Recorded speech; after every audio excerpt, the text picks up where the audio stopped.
Scott, you're back. Why, yes, I am. Yeah, welcome He's back. back.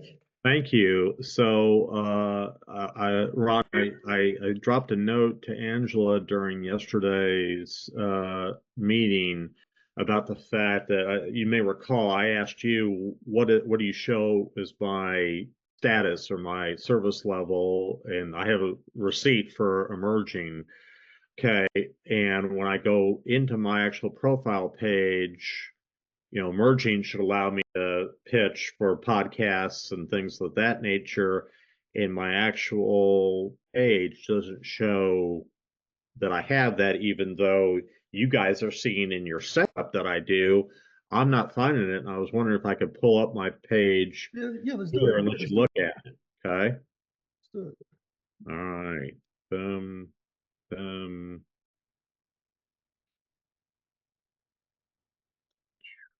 Okay, so the first thing is you're on the wrong page. So go to SpeakerHUB.com.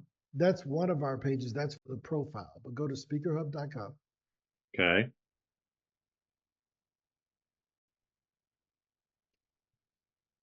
Got it. But you got to erase that stuff out the end. You see how it keeps adding all that other stuff on the backside? Let's try it this way. And Okay. then click on Login Okay. and go to SpeakerHUB Pro. So I signed in the wrong way. Yep. And then go ahead and I think you're using, is that a Gmail or a Microsoft account? I believe it will work with Google. Yeah. Okay, go ahead and click there. All right. So there you go. So podcast. Okay, got it. All right. See, you solved my problem in 3 minutes. So now I'm good. So I'll drop off and start working on this and let you deal with other clients then. Okay. Okay. Yeah, no, I mean, we're here to help you. You can keep working in the background. If something comes up, let us hop back in and let us know. All right. I appreciate it. I'll play with it. If I have any questions, I'll sign back on. Okay. Sounds good. Thank you. Talk to you Thanks, later. Sharon. Dr. Sharon, look at that. She back in the office. She ready to go. The other day she was back in the office, but she have her earrings. Now she got her earrings on. She is That's ready. when you know you're ready. Full power.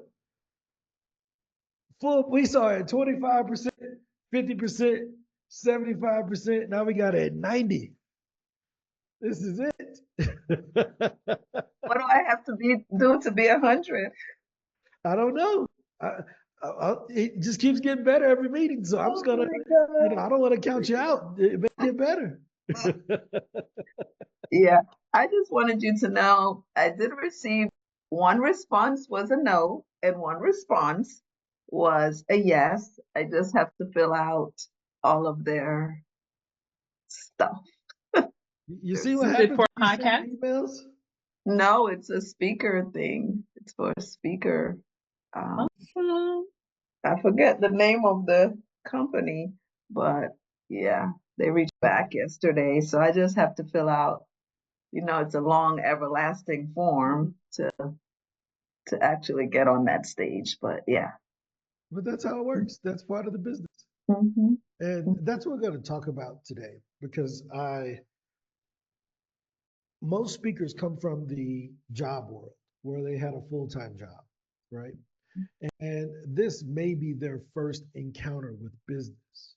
Yeah. So a lot of the things that we do as business owners, most speakers have no clue of why they're important, right? So, because they're still treating speaking like a job. Someone called me, I go in, at the end I get a check, right? Mm-hmm. But if nobody calls you, how do you get the job? Right? Yeah. Yeah. So unlike applying, so let's back up to what everybody knows. Najika, how are you? I don't know if I don't know if I said your name right. So I don't want to. I would call you Ola, but that may offend you also. So how do I say your name? You said it correctly. Oh, yeah. Look at that. Good to see you. Any Thank you. questions that you may have today before I get started with No, Not go ahead and get started. My problem is the same as the gentleman who you just spoke to. I have not been able to get into my site, but I've sent everything to support. But go Yeah, I ahead on, saw we'll it. Yeah, work you it sent that it way. from an email under Missy, right? Yes. Okay, so go ahead and share your screen and I'll walk you through it. 'Cause I was going to reply back to the email, but then I figured, I think I sent you an email saying you have to sign You in. with your- probably did. But I'm not able to share my screen right now because I'm Okay, not so in. I'll tell you exactly what to do, right? Okay. Because with us, you never have to reset your password unless you're one of our customers that joined us about 4 months ago. Everybody Gotcha. is signing up with their Gmail, right? Right. So is your email um, Fresno or Fesno7@Gmail? Yes. Okay. All right. So let's do this. So I'm gonna give you control of my screen. Is that fair? Okay. All right. So I'm gonna give you remote control over my screen. And the reason I want to do that is because this will allow you to change the password to whatever you want. Okay. All right. So, all right. So you have control over my screen here, okay? But I'm Okay. gonna move around for a minute and then I'll give it full to you. So I'm gonna sign in as you, right? Okay. And you have a Gmail account, correct? Yes. All right. So we're gonna come over here and we're gonna connect your Gmail. Okay. So 1 second here. I'm gonna add another account. Then I'm gonna delete this so we don't have your stuff saved. Okay. Go ahead and type in, click on the screen right now. One Mm-hmm. moment. One moment. Let me try it again. I gotta share some more because I didn't share all the way. All right. And let me give you a remote So right control. here, you want me to sign in? Yep. Go ahead and type in your email and password there. Is it letting you type or no? Yep. Perfect.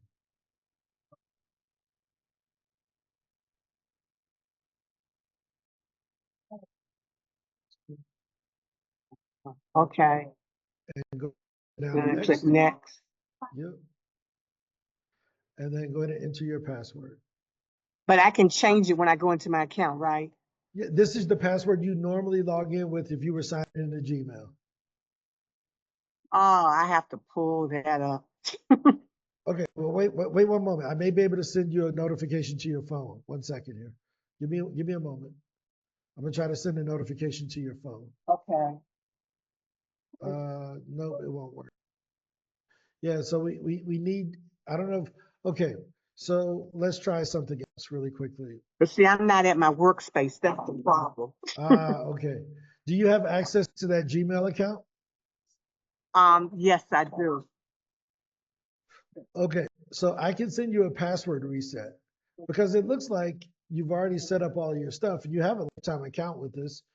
So we Right. sent you an email and that password should have been saved there. But let me see if I can reset that email because we would have sent you a password reset to your Mm-hmm. it may have gone in the junk to the junk folder.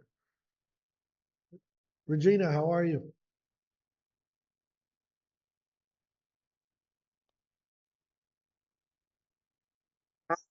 Let me see if I can quickly find. I can find the password if I can find it. Yeah. Hey, So Ron, how are you? I'm doing well. Good to see you. We would have sent the email to that Fesno, Right. and I'm gonna do a reset. Okay. Okay. Okay. I'm gonna send you a reset right now, and let me confirm that you got that. So send grid.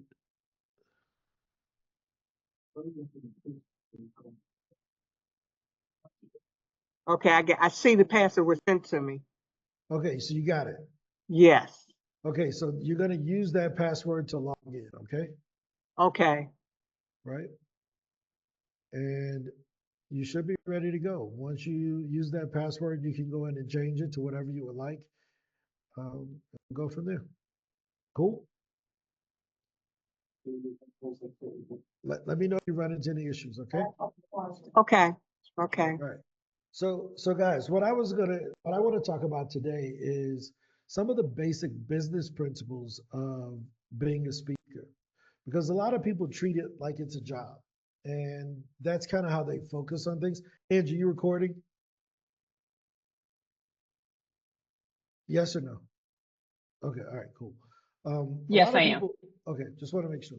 A lot of people treat speaking as a job because they've never been in business, so they don't think of it as business. But in a business, you basically have three functions in business. You have the product, you have the service that you use to maintain the customer, and then you have the sales and marketing that generates the customer. So the customer makes first contact with you through your sales and marketing. They make their second contact with you when you deliver the product or the service, right? And then they come back to you like you all do today for customer support. Those are the three basic functions of a business: sales and marketing, product delivery, and support, right? Most speakers don't have a sales and marketing function of their business. They're really good at speaking, and they're really good at showing up on time and maybe following up to make sure that they send all their stuff in to the event that they're going to be speaking at. But they have no way to drive the business to grow it, right? So I want to kind of focus on that because I think that that's a big deal. If you're going to be in business, you need to be able to generate customers. And customers to a speaker are podcast hosts, association gigs, magazines you can put your articles, and stages where you can go and talk. So, Dr. Sharon, I'm going to ask you a quick question. What type of business, what's your dream business? If you had unlimited money in the world, there was no limits to your abilities, what's your dream business? I think you're muted. I can't hear you. I, I want to travel the world. I know that. Just speaking, that would Okay. be the dream, but it would be connected to my counseling and coaching practice as well. Okay, right. So imagine if with your counseling and coaching practice, you never told anyone about what you did. You did all the studying, but you never told anyone you actually were a licensed professional. How much do you think your business would grow?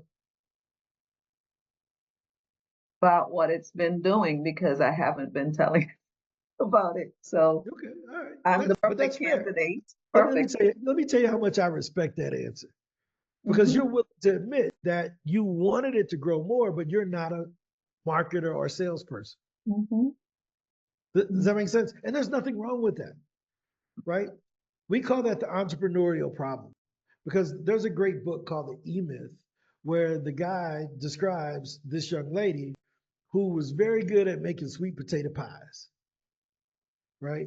And she would make these sweet potato pies for Thanksgiving and for people's different events. And they said, girl, you need to open up a pie business. And before you know it, she like, okay, I keep hearing this. Maybe I should.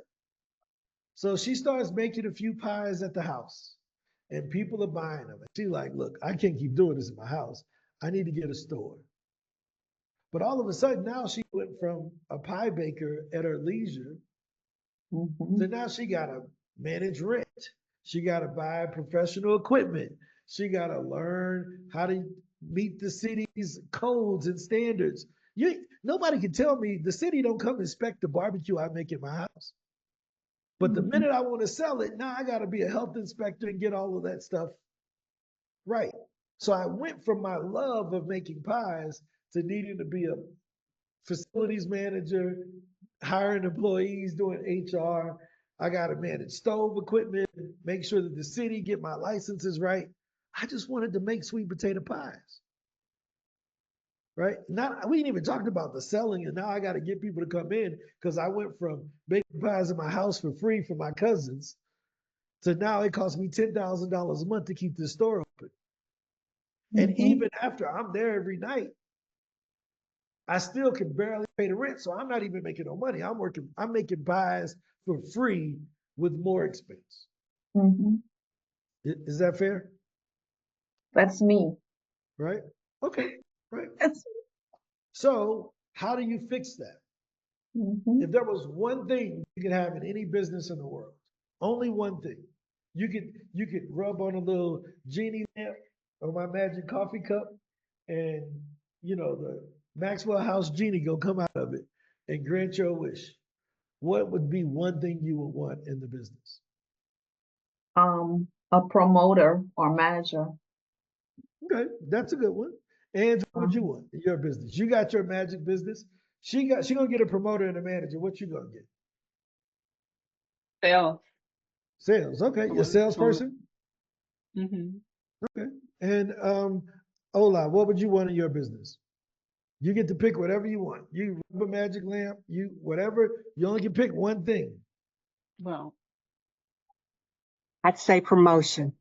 Promotion, right? And Regina, what would you want? I was going to say this. I need a branding virtual assistant specialist, somebody that can help me build my brand and somebody that can promote it. Because social media and Right? No, those are very good answers. Right? They're really good answers. There's only one flaw with them, though. I know people who have had promoters and salespeople, and their businesses still didn't grow. Do you see what I mean? Like, it still didn't grow, even though they paid someone to promote. They bought a Facebook ads course, they ran Facebook ads, they did all these things, and the business still didn't grow. What would I pick? You want to know what I would pick? What you gonna say, Ange? a great product. Nope. I want a starving audience. I want a starving audience. You don't believe me? Go down to whatever city you live in, and in that city, go out at night, and you're gonna see a line of drunk people buying what we call street meat, hot dogs, grilled chicken, shish kebabs. They're gonna be buying all this stuff, and they don't even be having no seasoning on it. And it'd be $15 for a shish kebab. You're like, man, I'm hungry, and I just got done drinking this beer. I'm gonna go and grab this. Get a dude the $15, and you move on with your life. But why does he make more money than the guy who got the store? Because he's out there. He went to the drunk folks that's willing to spend their money. They starved and they've been drinking all day. They don't want to wait in the drive-through. Ain't no girls walking through the drive-through. I'm gonna eat this shish kebab while all the women walking down the street. A starving audience is what you want, right? So with that being the case, the first thing we have to do is find the topics that people want to hire us for. Who cares what I want to speak about? Right? I got a text message yesterday. Hey, you hop on Friday. Like, I am like the best emergency speaker. Right? Hey, can you hop on Friday? Sure. I ain't even ask what the topic was about. Yep, I'll be there. I'll figure it out. I'll ask, say yes first, and then I'll fix the topic. Right? So the first thing you want is you got to be talking about topics that people want to hear about. Yesterday, we had a session with Diamond. I believe that Diamond is very good at what she does. Even if her only talent was listening, Diamond is a very good listener, right? She's not combative. She can just say, oh yeah, I just listen to people. She would make a lot of money just listening to people, right? Now, why is that important? Because her normal topic isn't something that everybody embraces, especially it can be controversial in a corporate environment. So what do we have to do? We had to go and make her topic into something that's more palatable to the audience, that the people would buy. Resilience training, especially most folks. I saw a lady today said she can't go to sleep because she thinks she's gonna wake up a slave because of the election results. I'm like, this is stupid. Like, regardless of which side you pick, that is dumb, right? But this is the anxiety that society is putting on itself, right? Ain't nobody going back to being a slave. This is ridiculous. But we place these goofy barriers, and I'm gonna get to you, Regina. I didn't forget about you. We place these goofy barriers in our way because it suits us. So the first thing, your business is about who? The customer. So your job as a speaker is to accelerate the mission of the person that's hiring you. So if you're going to go on a podcast, understand what the podcast is about and how you can accelerate their mission. If you're going to go talk at a local insurance association, understand what they may be dealing with and accelerate their mission. If you're going to speak at a conference, understand what the theme of the conference is and accelerate the mission. We did a conference 2 weeks ago called the Pro Speaker Summit. The theme was proactive. What do you think all 37 of our speakers talked about? How they proactively built their speaking career. If you weren't willing to come on talking about how you did proactive outreach, I didn't invite you to speak. I told you we'll have you at a different summit when the topic is different. But this one was about proactivity. So in business, if we're going to sell something, we got to have a starving audience. And if you don't have people that are coming to you begging for your topic, you have to adjust your topic to the people because they're telling you what they want. Does that make sense? Now, watch this. Here's a trick question. And there's no wrong answer, but it's a trick question. Dr. Sharon, come back to you because you're taking good notes over there. Actually, one moment. Regina, what was your question? I know you had a hand up for a question or comment. A second. Or was that Ebony? Hey, So, Elaine, good to see you. so it was more of an observation. One of the things that I'm a professor, but I'm also an educator. So one of the students that I was working with just a few minutes ago was asking me about SMART goals. So you know how sometimes you give advice to people and guidance to people and you don't apply it to yourself.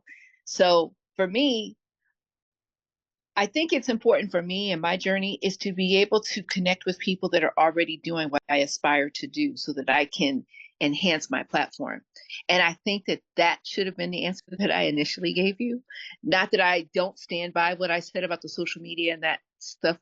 I think it's important for us to don't reinvent the wheel. If there's somebody that's doing something that you already aspire to do, then connect with that person and glean from that person so that you can build your platform based off of what you're learning about somebody that's already doing it and doing it well.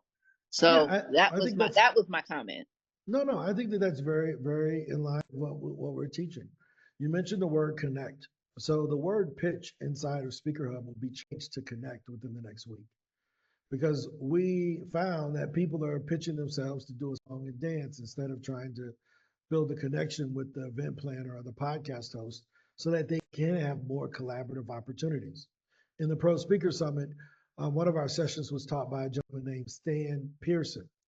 And Stan basically explained how for 10 years in a row, he's been invited back to the same association in Virginia. And it wasn't because they brought him in to song and dance. It's because he's built that relationship where they trust him and they know he's going to deliver consistently every time, right? So that's really what it's about. It's about making those connections, right? But it has to be in that other person's best interest. It can't be what you want. So what I was going into before we allow for the quick question is we have to think about it from the perspective of how do I help accelerate the mission of the event, right? So I was going to ask Dr. Sharon, what do you speak about? Oh boy, I speak about empowering women to walk in their vision and purpose. Okay. But I also speak to couples about turning their marriage into romance again. So Okay. that's my niche. So how do you present that to a corporation or to a large conference? To a large conference, That's on business. yeah, I speak about it from a mental health point of view, because since I work in mental health, I have something that I call mental software renewal, and it's talking about renewing your mind.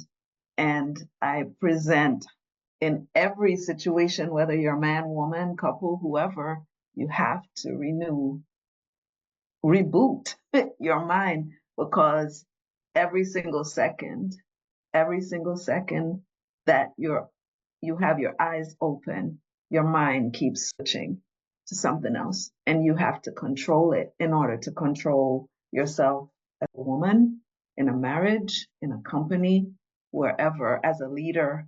So that's the framework that I go with, and I have Yep. a whole thing built on that. No, that makes sense. So can I give you a little bit of advice? Yes, ma'am. Yes, sir. So the first question I ask is, what do you speak about? And you said, I help women to do this, and then I help people in relationships. Hmm. If I'm a business conference producer in the crowd, I don't hear how you can help me, because you just talked about being a relationship coach and only helping with women, but I know I got men at our conference. Not that you can't do that, but you see how when someone asks, you just eliminated a whole gang of people that would hire you for the second thing when I dug a little deeper, but they don't have the opportunity to dig deeper. Yeah. Does that make sense? Hmm. Right? So when we talk about what we do, because that's a marketing message that you're putting out there, right? We have to make sure that everyone can hear what we do broadly. And then we dog whistle in. Now, let me give you the example. Tell me the second thing you said. When I said, how do you present that to a corporation? You said resilience training, right? What did you say? Go ahead, tell me. I said mental health. I talked about mental health, utilizing the mind, and how it's incorporated in every situation. Yep. So what I would say is, someone says, what do you do? Well, I help teach audiences how to be mentally resilient and improve their mental health.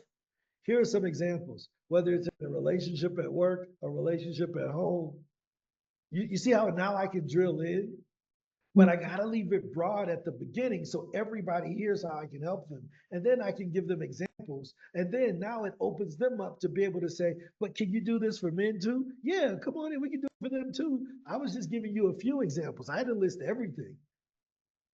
But if I start narrow, it's hard for people to expand their brains. So I gotta expand their brain and then bring them back in to give them examples. Does that make sense? Right? Now, why is that important? Because everybody ever heard of uh, baking soda, right? The Arm & Hammer thing. Arm & Hammer baking soda was just used for baking at the beginning. But then they found other uses. And they sold 10 times more when they told people, hey, buy this product, open it up, don't use it, just stick it in the refrigerator. Right? Hey, buy this. You ain't even got to open it. We're going to put a little window on the side. You just rip this off and put it in your refrigerator. Your refrigerator ain't going to smell like fish tomorrow. Right? But if they kept presenting it as baking soda, you missed the other uses. It's the same thing that we do with our message. We miss a lot of customers because we're too narrow on what we do instead of how we help people overall. It's easier for me to zero in and be more specific for a conference. It's easier for me to do that than it is for them to imagine how I can help them. Let me say that again. It's easier for me to narrow in when I get the customer than what it is for the customer to imagine how I can help them. Right? That's really, really, really important because that's where the opportunity is missed. Got it? Right. So when we think about building that business, we have to have our messaging right so that we can attract the right people. But we got to bring in the basic business principles. If no one knows what you do, how do they buy what you have to sell? Because your product is your intellectual property. Do you have a full-time, does someone here have a full-time marketing person on their team? Nope. Do you think that there are speakers that have full-time marketing people on their team? Yeah. You ever heard of Tony Robbins? Right? This guy here. Everybody knows Tony. Tony Robbins, right? This guy. And I was having a conversation with Zach Palmer, the Zach Palmer, as he likes to call himself. And Zach was the head of growth for the Tony Robbins companies. Him and Dean Graziani. Here's him and Dean right here. This is the head of growth for Mastermind, which is Tony and Dean's company. And this is Zach, one of my good friends, right? Now, I asked him, I said, Zach, what's the difference between what you see working with Tony and the average speaker? What do you think he said? Elaine, what do you think he said the difference was? Anyone? Ange? He has the marketing machine behind him. He has 150 marketers on his team. 150. How do you compete with that? Now, I'm not saying you got to compete with Tony, but what I'm saying is that if you see it as an advantage for him, if you're not even trying to get there, it's a disadvantage to you. That's the difference. Have you ever had Janika, have you ever had a hamburger? Do you eat hamburgers? Or are My you vegan? friend, I'm sorry, no. Okay, all right. Anyone ever had a plate of food from a friend's house that was better than what was at the restaurant? Yes. Right? We've had a plate of food someplace that was better than the restaurant. But the restaurant was better at marketing their food. Right? The restaurant was better at the marketing machine to get people to come in there. McDonald's brags to you, 800 billion sold. Them terrible hamburgers. But they let you know, you can make a better hamburger, but you can't sell more than us. Right? It's the same thing. So as business owners, we have to put a sales and marketing function into the business. We spend so much time, look at all them degrees. Let me show you what that's called. You see those degrees over there? I see them, Dr. Sharon. I'm talking about on your wall, right? That is proof that she's developed a product. Well, my husband called them wallpaper. Well, no.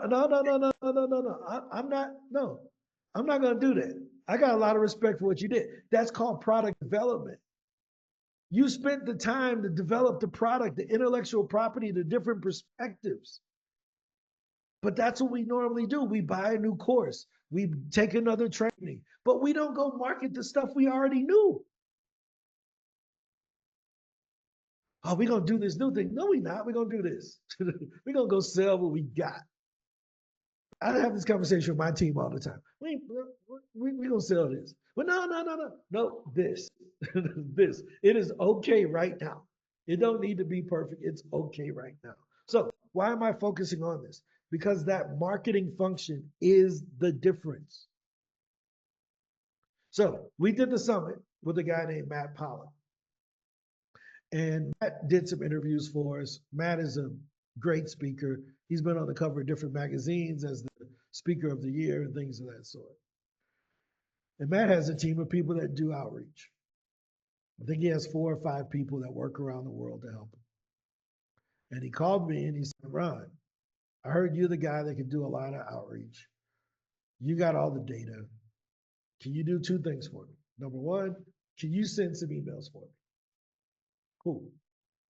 And after that, if it's working, we want to buy data from you in order to do it ourselves. I hear people complain to me about sending 20 emails a day. Matt hired us to send 3,000 a month. How do you compete with him? Like, I mean, it's like, it's just a marketing function and it's nothing but effort. And I'm not pooping on anybody who don't want to do the work, but I'm telling you that it requires some outbound work. Until you're known, you need to tell everybody who you are. Right? McDonald's, we keep going back to them, they still run commercials. You know why? Because there's a little 2-year-old like my daughter who didn't know what McDonald's was. And now she wants McDonald's. That's the only restaurant she knows. You want lunch? McDonald's. McDonald's. I'm like, oh, we're not getting McDonald's. Oh, and now she's about to cry. I'm like, what do they put in this McDonald's? But it's the marketing. It's the only food that comes with a toy. When she gets tacos, they don't send her no toy. so she don't ask for tacos, even though she like pasta and tacos. It don't come with a toy. So that's the marketing thing that we have to focus on, outbound. We got to get those wheels running of letting people know who we are. Because if you don't, then you're going to keep getting the same things. Question. Yep. How do you do that? I mean, I know how you do it. I know how you do it. I mean, I am sitting here.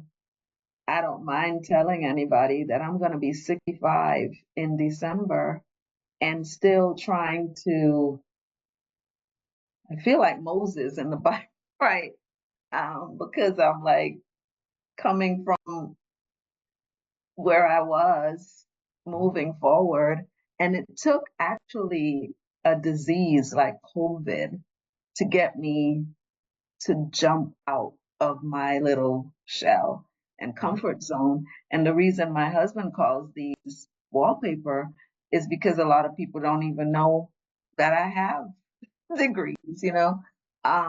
They don't know, they see the doctor, but a lot of people have that in front of their name. I literally worked really, really, really, really hard and to get 2 of them, and nobody really respects that or knows that. And I guess maybe I don't respect it. And that's the issue that I felt coming from you just now, is that you have to respect what you do before, because McDonald's, they respect what they do. That's why they keep plugging it. You have to really respect what you do so that you could come out and say, like now, when I walk into a room, it's totally different from before.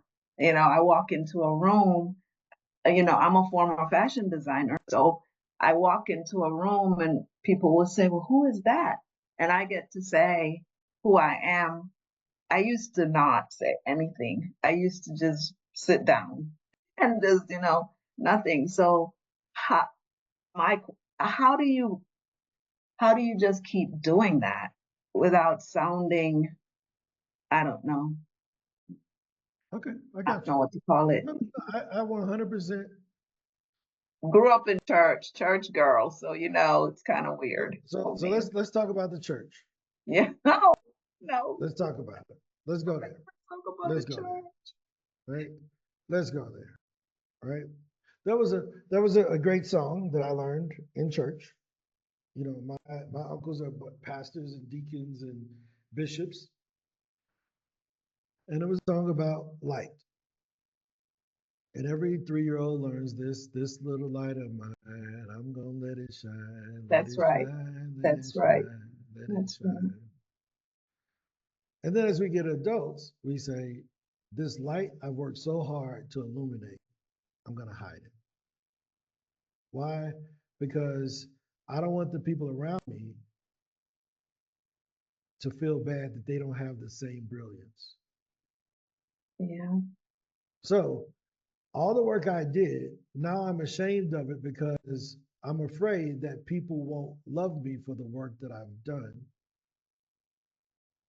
Or is it that I'm afraid that they won't love me or they will hate me for the work they didn't do? Mm-hmm. Yeah. I don't care about somebody hating me for the work they didn't do. Don't complain about the things you don't have from the work you didn't do. Mm-hmm. Right? So people, they visit, they say, "Oh man, you live in Medellin, dude. You do this, and you got this people work at your house, and you don't do this." And I'm like, I work 16 hours a day. You know the number one request in my house? More time. My daughter wants more time. My son wants more time. My Viviana, my partner, she wants more time. And you know what I say? You want less vacations? You want less house? You want less nanny? You want less maid? If you want less of those things, you can have more dance time. And they say, no, we cool. Go back in your office. Because they want more bikes and more trips. So I work. It's a trade-off. I've never found someone that can do both. But let's go back to the light. Now, I'm not ashamed of who I am because I have one truth that I live by. Do cool stuff and then tell people about it. Because if they mad, they just mad that they didn't do cool stuff. So when someone says, man, you always talking about you sent 500,000 pictures for speakers. Yes, beat it. It's a challenge. Beat it. That's why I can speak with the certainty because it's backed by that. I set 10,000 meetings with meeting planners. I've interviewed 5,000 speakers to decide if I wanted them to use our software. I can speak with that certainty. I did the work. Now, why is that important? Because of this. Let's go back to our light thing. And I want you to read this.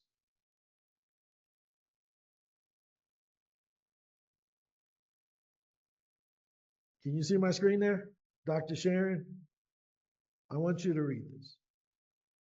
Go ahead and read it out loud for us. Need to zoom in some more? Is that better? No, I'm good. Our deepest fear is not that we are inadequate. Our deepest fear is Stop that there. You got 2 degrees on your wall that say doctor. Okay, you ain't inadequate. you doubly qualified. So let's go ahead and wipe that part out. I'm gonna leave that there. Okay, all right, go ahead. Come on. our deepest fear is that we are powerful beyond measure. It is our light, not our darkness, that most frightens us. We ask ourselves, who am I to be brilliant, gorgeous, talented, fabulous? Actually, who are you to not to be? You are a child of God. Playing small does not serve the world. There is nothing enlightened about shrinking so that other people won't feel insecure around you. We are all meant to shine as children do. We were born to make manifest the glory of God that is within us. It's not just in some of us, it's in everyone. And as we let our own light shine, we unconsciously give other people permission to do the same. As we are liberated from our own fear, our presence automatically liberates others. Thank you for that. That's it. That is it. Thank you for This that. is your job. Mhm. It's your job. It's your job. Let me tell you what's going to happen, right? The person who wrote this little light of mine, I'm going to let it shine, probably died 50 years ago because that song is a million years old. But yet we're still singing it, representing their legacy today. Imagine if they just kept it to themselves. This little song of mine, I'm going to sing it in my mind. I'm not going to sing it out loud so that nobody else can ever hear it. Think about that. That's all we have is our legacies. All of us on here are going to die someday. And all the work we did needs to live on in some way. The research that you did If the world doesn't know about it, somebody's going to have to redo it 2 times because you got 2 of them. They're going to have to redo the same dissertation 2 more times because you didn't tell them, oh, we already did that. It's like Jesus dying twice. If they never wrote the Bible, somebody else would have tried to die again in the name of God. But thank goodness someone wrote it down. So some other idiot don't have to die for our sins. Does that make sense? We gotta give the world our work. We can't go by being unknown. And nobody's gonna do it for you. I spent a lot of money on sponsorship, trying to get other people to promote our business, and it didn't work. And I said, to hell with it, I will do it myself. I will get out here and tell everybody myself on a daily basis, this is what we need to be doing. Why? Because I can talk to people. This is what I'm good. I'm good at these one-on-ones where it's more people in the room, but everybody should feel like I'm talking to them. Because this is the part that a speaker isn't allowed to do publicly. Because on the stage, you got to be the person that has it all together. But every day you can come at 12 o'clock and get one of these pep talks. So you can get your butt on that stage tomorrow or later this afternoon and do that podcast interview and say, you know what, I feel bad. I need to go talk to Ryan. Cool, come on here, we're gonna get you going. This is my job as an amplifier of the voices of speakers. So we built those tools. We built SpeakerHUB. We built all of these tools to make it easy. Yesterday in our group with Elaine, someone asked the question, why can't the AI write the subject line too? And we used to have that, but we turned it off. But in my mind, that question just totally diminished all the other things we had already made easy. We already found the emails. We already put them in a database. We already made it where AI matches you to the right ones. We already made AI write the thing. You can't put 4 words in the subject. Now, I'm not picking on anybody with that, but that question comes up all the time with us. And we're like, okay, after we do that, they're gonna say, well, can you talk to them? No, at some point, you gotta bear your own cross, for lack of better words, since we were talking about church stuff. Some point, we gotta pick up our own cross and walk with it, right? Because this is our mission. It's our life's work. You know something that I learned from my 2-year-old daughter? Tell you something very simple. This morning, she had a mosquito bite. If you know my daughter, she will put a Band-Aid on anything. So she has 6 Band-Aids on right now. We buy 3 boxes of Band-Aids a week because she is going to put a Band-Aid on something. It is magical. It's worth the $2 for her not to cry. This morning, she had a little mosquito bite. She wanted to put a Band-Aid on it, but she got the thing stuck. You know how Band-Aids stick together. You can't get that thing apart. But I had asked, hey, you want some help? No, I'm gonna do it myself. Perfectly fine. You know what I learned? The more she does it herself, the more she appreciates it. Because it's her sense of accomplishment. You know why you mentioned that you worked hard for those degrees? Because you know somebody paid $4,000 for the fake one. But they're promoting their fake one more than you promoting your real one. That's not a shame on them, it's a shame on you.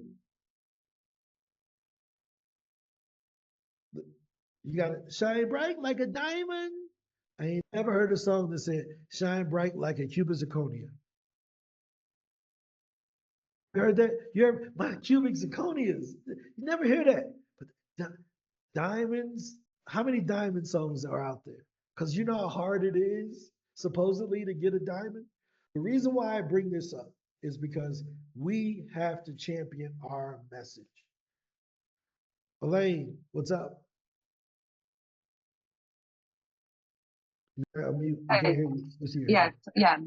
Can you hear me with these headphones on? There's not allowed to take them off. Can you hear me? We can't understand what you're saying. Yeah, 1 second. Okay. All right. Take them off. Yep. So basically, we have to get out there and do it. You appreciate it more. My daughter appreciates it more. The Band-Aids feel better when she put it on. Okay. No, Poppy, no. Hopefully, can you hear me? Yep, I can hear you better now. Oh, Go ahead. hi, everybody. Good to see you. Yeah, lovely hearing from you, speaking to Dr. Sharon. And I hope that my question didn't diminish all of that, because I feel like I'm in the group that It wasn't asked you. those. Let me back up a bit. Yeah, Right, because it I was like, wasn't you. I yeah. get that question. How many support tickets did we get with that, Angela? It's not you. I just brought it up because you were We get it here. all the time. We get Oh, this okay. every day. So it's not, I wasn't picking on you. Let me No, make no, sure. yeah, because I just felt Okay. I'm there to test out everything and ask those questions. So a question I have to ask you is about the Gmail, coming from, our pitches into SpeakerHUB, coming from a Gmail account. Are they not able to come from my domain name or from my own personalized ep@elainepowell.com? Yep. And I So know you have come across this before as well. I just didn't get an answer. So I yep. So let me ask this question. What's the outcome that you're looking for? So if yeah. we switch it Mhm. to the one with your domain name, Mhm. is it that you believe the results will be better? Yeah. Yeah. Okay. Yeah. We've proven that they won't be, Mm. right? I've worked with hundreds of speakers just pitching for them, and Gmail delivers better than anything. Better than Microsoft, the Gmail account will out-deliver everything. We've tested this for 6 years, right? Yeah. I don't Gmail use out-delivers Microsoft. everything. I don't use any of those. I Yep. just use But a MacBook. I'll tell you why the Gmail works. Google trusts its own servers. I think Google probably has over 50% of email accounts nowadays, Mhm. whether it's business, like all of our business accounts are on Gmail, but they just say SpeakerHUB on top. So Google trusts emails that have been on their servers for a long time. So we found that Gmail gets delivered to Gmail because Google verified you when they gave you the account, right? But here's the other thing. A lot of people are really worried about whether or not the email account will show up. So let me, for anyone who's watching this, let me show you why we do this. Let me make me the speaker. I don't know if it's making me the speaker. Gallery view, multi-speaker. Nope, that still ain't working. You're on speaker mode, Ron. Okay, on my computer it don't show it. But you see this here? It says Ryan Ellis, right? Can you see that? Where the email's from? No, but okay, kind of. Right? So it says it's from Ryan Ellis. You notice it doesn't show his email account. Oh It yeah, just no, shows I his can't name, really see, but yeah. right? So if you look on your own phone, anybody can do this on your own phone. Open up an email. iPhones, Androids, they don't show the email address anymore. They just show the person's name. Okay. So if you're worried about, oh, they're going to see it's from a Gmail, they're going to think I don't have $7 to buy a domain name. Don't worry about that. They're not even going to show your email. You got to click 4 times to get in, right? So what we had to do was to make a decision that was in the best interest of everyone that uses the system. Number one, we needed ease of use, right? If I said, Dr. Sharon, do you know how to set up IMAP and SMTP in your email account? Exactly. So she wouldn't be able to connect. But you know what she know how to do? Put in her email address and her password to connect. Boom. 95% of our people are over the age of 57. Right? They're older speakers that are not very technical, so we needed it to be as simple as possible, along with getting the best delivery results. Does that make sense? So that's why we force you to use Microsoft or Google, because it's a lower technical requirement, and we haven't seen a significant difference in the deliverability results. Okay. Okay, I get But that. if you have a way to show us where No, no, I'm not where that it's technical. outperformed, I will No. love to And compare the do data. you know which with companies, because that's what I'm speaking with a lot of credit unions, are they more prone to use Google for their emails or Microsoft? I'm not sure. I can Google that though. I can find out. But most companies are they're going to use whatever their IT person sets up. But I know that there are more people with Gmail addresses. Yeah, I know more people, but more companies. I think I'm more thinking about the companies and the individual. So here's the cool thing about what we're doing is that all of the conferences that you will be pitching inside of SpeakerHUB, Mm-hmm. these are the email addresses that they put out there for us to reach out to. So it's in their best interest to have the best email where they're going to be receiving and replying from, right? So it would be different if they were putting out like some corporate email address for a large company that may have like a high spam filter, but they know that they're getting these emails for these events. And we never see their email address, do we? You When see we the send the email pitch? address in the sent folder of Okay. the email. So once you sent it, you can look in your sent folder in your Gmail or Microsoft or whatever your email address is Yeah. in your inbox. You can see all of the There. sent email addresses. Okay. And is it possible to, because I found a conference where you guys had the name, but then when I went to the conference page, they said to be a speaker, email this person. Is there a way to put in the other person's email into that conference on SpeakerHUB? Yep. So what you can do is you can build a CSV file of those and then upload them into the lead section. Uh-huh. So I'll show Okay, you there's here. only one I found. So Yep. But did you send the email to the email address that we gave you? I can't, no, I haven't, no, not yet. I haven't sent any emails because my website's playing up, so I've got to sort that out first. Gotcha. Yeah, usually for one-offs, what we would tell people to do is don't go through the complication of adding it to our system. Just go ahead and reach out to them in Gmail. Just email, yeah. Yeah, it's just one email. Just do it. Like Okay. we're all about efficiency. We don't even care if you ever use our system. What we really want is more people on stage. And if they think they can get on more stages by using Gmail and a spreadsheet, high five to them, right? Yeah. We'll help Yeah. them too, right? But for our system, it's really designed around using the data that's available and using that in the most effective way, which is sending the emails. Okay, got it. Well, thank you so much for answering yeah. the Gmail question. And I will trust and go, take a deep breath and go, okay, I trust Yeah. that I mean, it's the fine. biggest thing, here's another thing that comes up all the time. For most people, this is their first time doing outbound at scale. So they're just nervous, right? So they may have done a few outbound emails. Yeah, I've sent some emails. Yeah. Have you done 30 a day? No, I never done 30 a day. That's scary. Well, do 30 a day and you'll be fine. And then you'll be saying, man, I should have did 50. So it's really just getting in the habit of doing it. Yes, I will go over, let's see, I think I got it. Okay, I got 15 minutes. We're going into overtime, so I got 15 minutes before my next call. Ebony, I will show you the CRM function. Was that your question? Any other questions in the chat?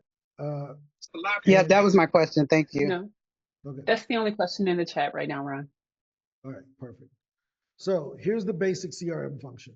So my background is as a financial advisor, and I used to manage 8 Allstate agencies. I had 8 Allstate agencies, and I was the manager over 300 farmers insurance offices. And I learned something during that time that a CRM was not built for the salesperson. It was actually built for management to monitor the salespeople. The only thing that the salesperson did was track the people he had reached out to and put in notes. He really wasn't monitoring a bunch of charts and doing all this stuff. He was just using it for tracking. So that's the feature that we built in. I'm like, we don't need all this extra stuff. Just give us the basics of how you manage customer relationships. And that's through reaching out to people, following up, and taking notes. So when you click here on pitches, maybe we should change that to CRM. That would be great. I think that's the new, get that to Ezekiel. Change pitches. Yeah, that just makes sense. Yeah, CRM is what that should be called. All right. So when you are going to send an email to someone, let's say I want to reach out to this fearless family business. When I add it to a contact list, I can pitch it from here. But if I go over here to the CRM feature, you see it's in the new column. And then I got 118 of them that are waiting that I started and I didn't finish. And then I have one that I sent. And then there's one that replied back to me.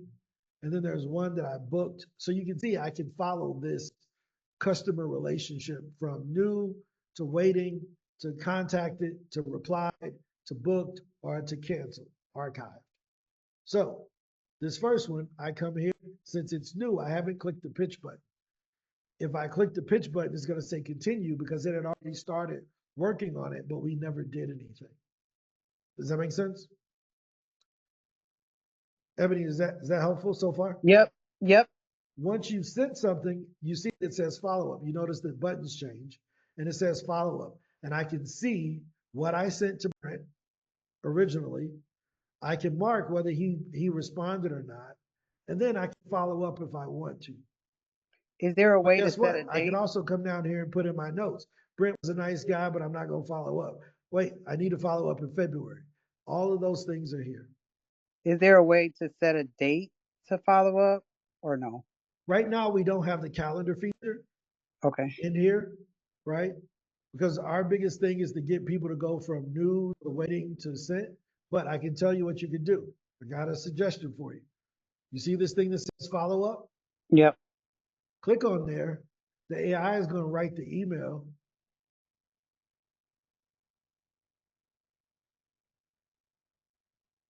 Right? Hey, I hope you're doing well. I wanted to follow up on our previous email about working together, right? And then you know what I can do? I can click, put in the title. See, quick question, right? I can click on this down arrow and schedule that follow-up to go out in the future, Okay. right? So I can pick, I want this to go out next Tuesday if I don't hear from them. Okay. Got you. Fair? Yep. I got one more question. All right. So when you add things to a contact list, is there a way to take them off the contact list? Yep, as long as you haven't contacted them. So you Okay. see this one, I haven't sent anything to him, right? Okay. If I click on it, this button here called delete pops up. And I can delete it. And now it's gone. Okay. Since I got several different lists. I got speaking or whatever. So I can go into my speaking list and look and see what's on there. And I can archive them. If I've pitched it, you can't delete it because we don't want you to repitch somebody 6 months from now that you deleted and you forgot. So we always keep that marked forever. Does that make sense? Yep. Got it. Thank you so much. Yep. This is the CRM function. This is exactly what you need to do. All that other fancy stuff is not necessary. This is the essentials. These are the essentials. You can click on filters. You can say, well, I only want to see the people from this list or that list. Like, only show me my podcast. Boom. I click there. It's only going to show me the podcast. Well, only show me the podcasts that are on my speaking list. I only got 2 on that list. Right? But on my default list, I got a bunch of podcasts. I got 60 of them. And I want to order them from oldest to newest because I need to follow up with these old ones. Does that make sense? So you can move these things around. This is about being actionable, not being analytical. Because all that analyzing don't do nothing. You got to send these emails. Got it? No, this has been fun, guys. Hopefully you all understood why I went down that path with Dr. Sharon about being able to promote yourself. The business does not work without a promotion engine. It just doesn't work, right? We end up with no gigs. And we're saying, well, why don't I have any gigs? Because don't nobody know you're a speaker. Well, how do I let people know you're a speaker? You tell more people. You can do them one at a time, right? One-to-one, which is the email, or one-to-many, which is a podcast. But if you combine those together by reaching out the podcast and then getting interviewed on the podcast, you combine the one-to-one and you use leverage to turn that into a one-to-many opportunity. Now more people know that you're a speaker. Is that fair? Ebony, Regina, is good, bad? Sorry, I was trying to get off mute. Yep, it's good. Thank you. Two people already Thanks. ran away. Good. They said, can't stand this dude. Yeah, because I'm going to tell you, just send the pitches. We trying to find all these shortcuts. Send the daggone emails. I will say, I started sending a bunch of pitches and then life took over and I stopped. But of the ones that I sent, I was getting responses. I've done a couple podcasts and I'm going back at it, It this week. is. Ebony, I Mhm. remember we had the conversation. Yep. Remember we talked about it. You play basketball, right? Nope. Was it basketball? I thought you played basketball. Nope. No? Wrong Wasn't me. girl. I thought I talked to someone that was a basketball player. Nope. Because they lived in Dallas. You in Dallas? Nope. I'm in Detroit. Detroit. Okay. It was someone that played basketball that lives in Dallas. And I was like, I gotta connect you with Ange. Oh, yep. My bad. My bad. I meet with too many people sometimes. And I can't see you. I'm looking at your logo. If I saw your face, I would know exactly who it Yeah, was. I'm sorry. No, it's all good. I got you. But no, we're here to help. We know that if you do the work, you get the results, right? What happens is that we get distracted trying to be perfect. And you're not going to send 10 pictures and get 10 responses unless you Barack Obama. He may not even be able to do it, right? So unless you're super duper famous, you probably ain't going to get 100% batting average. But the goal is to get some. It's not to strike out. And not sending the pictures, you're guaranteed to get zero. So Regina, I want to see you win. I want to see you win in the best way. I'm You know, sorry. What did you say, Ron? I want to see you win. I Me want too. to see you win. So sorry if I came across as preaching today. That's not my goal. My goal is to be part Caesar and part Cicero, and it's Let the based on a church quote. say amen. There it is. There it is. Right. Amen. One of my favorite quotes is when Caesar spoke. No, when Cicero spoke, men marveled. When Caesar spoke, men marched. Right. And my job is got to be both. Like I got to get you to be like, man, that's cool, but I need to do something. I got to get you to be, let's go to war too. So I'm always going to push you a little harder than what you may have been used to. So, any other questions? I got 7 minutes before I hop off. Would you talk about response rate? I got an email from someone who attended the summit, and she said, I sit 6 conferences. I pitched 6 conferences and didn't get a response from any.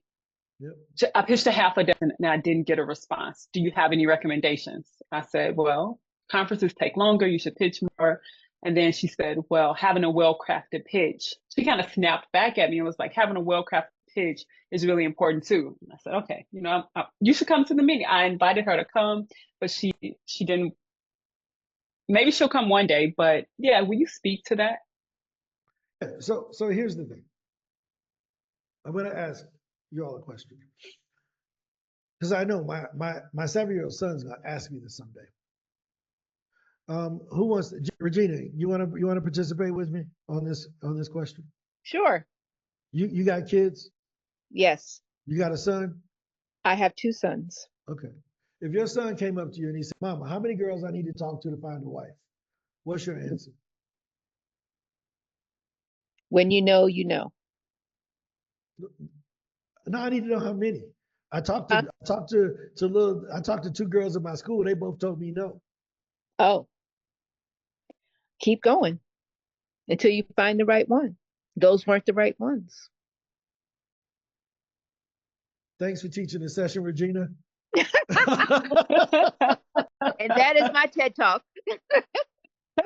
I mean, we apply this common sense stuff to every area of life, but besides business.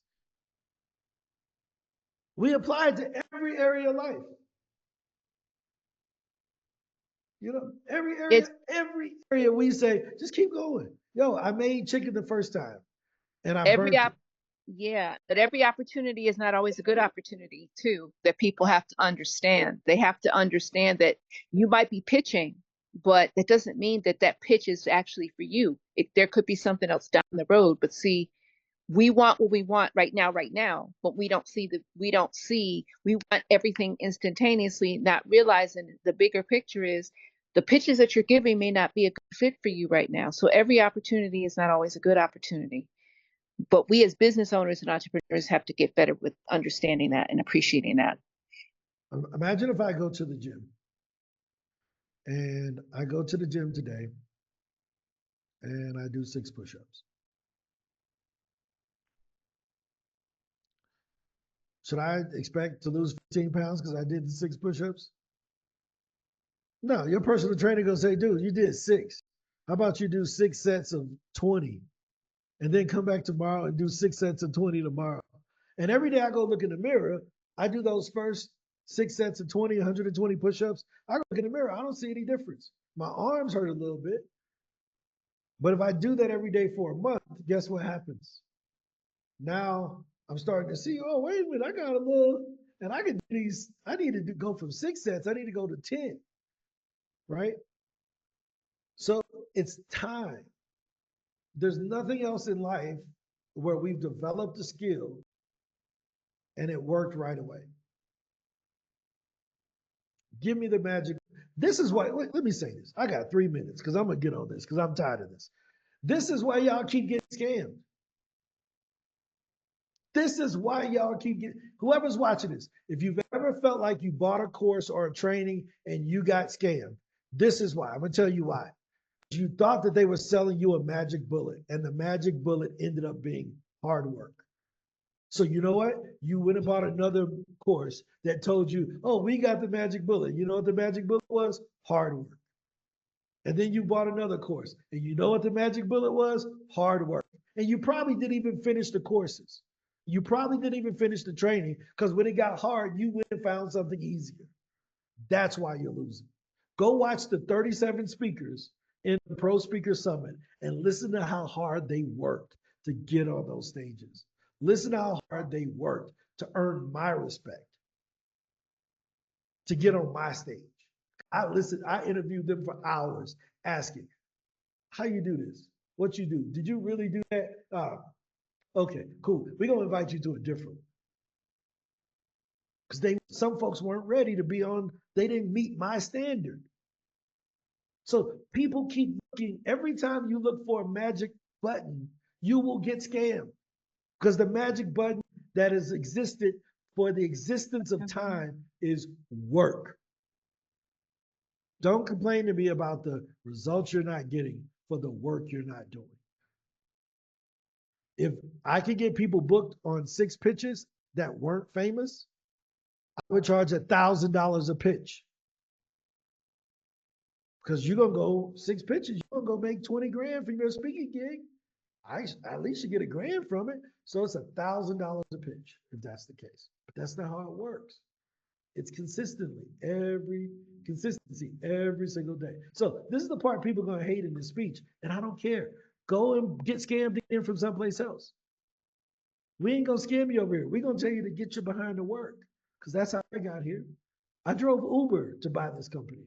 I delivered groceries to buy this company. I remember when it was just me and some people I'd never met that lived in India that was taking my money because I didn't know how to code. I did the work. Do the work. A lot of opportunity on the other side of work, my friends. That's my TED Talk for the day. Do the work. If you think you're going to get booked for a paid speaking gig to change your life with just 6 pitches, I'm sorry. Let me give you the ratios though. Let me leave you with the ratios. For every 10 podcast pitches you send, you should get booked on one. That's why we give you 40. If you're in the exploring stage, we give you 40 pitches because every 10 pitches should get you one. So that means you should be getting on 1 podcast a week minimum. If you're in the emerging program with SpeakerHUB, you get 100 pitches. Why? Because we know that 40 of them should be used for podcasts in SpeakerWheel, which gets you on your podcast every week. The other 60 should be used for what? Associations. You reach out to 60 associations within the next 60 days, you're probably going to be invited to speak at one. If you're in the experienced one, we give you 150 pitches, 40 for associations, 40 for a podcast, 60 for associations, and 50 for conferences. Those 50 pitches for conferences, you do that for 3 months, you end up on a conference every quarter. You do all of those things, what ends up happening, you end up with 48 podcasts at the end of the year, 12 association gigs, and 4 conferences. That's what we promised you. So this has been a great session, guys. I'm glad we're able to hop in and get this taken care of. But this is what we want you to do. You got to send the pitches. We want you to win. 10 podcasts. That's why that's there. To give you the 60 pitches for associations. It takes about 30 pitches to get an association gig. And then it takes right around 60 pitches to get a conference gig. So do the work. Talk to you later. Thanks.